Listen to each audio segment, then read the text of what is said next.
کہانی اس وقت شروع ہوتی ہے جب ایک تجسس بھرا چوہا شہد کی خوشبو سے لبالب بھرے چھتے میں داخل ہوا، مگر مکھیوں نے فوراً حملہ کر کے اسے بے حرکت کر دیا۔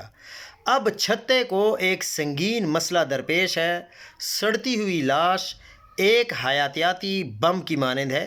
بیکٹیریا تیزی سے بڑھیں گے، بدبو پورے چھتے میں پھیل جائے گی اور بیماری پوری کالونی کو خطرے میں ڈال سکتی ہے۔ مکھیاں لاش کو ہلا نہیں سکتی کیونکہ یہ بہت بڑی ہے۔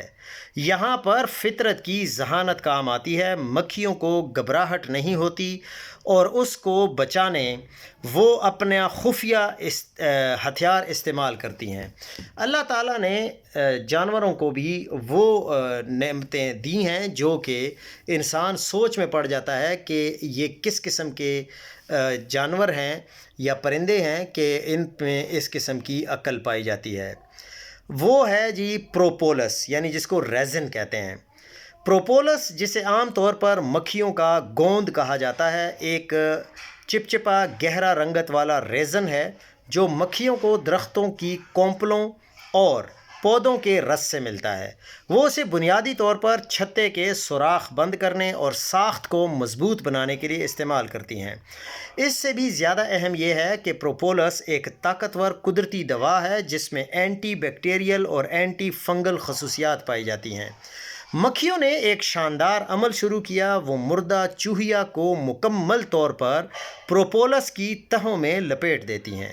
نتیجہ ایک قدرتی ممی بنانے کا طریقہ ہوتا ہے۔ پروپولس ایک ہوا بند سیل کی طرح کام کرتا ہے، ایک حیاتیاتی ڈھال جو بیماری پھیلانے والا جراثیم کو روک دیتا ہے۔ یہ سڑنا روک دیتا ہے۔ چوہیا جو کبھی خطرہ تھی اب چھتے کے ایک کونے میں ایک محفوظ اور بے ضرر باقیات تبدیل ہو جاتی ہے۔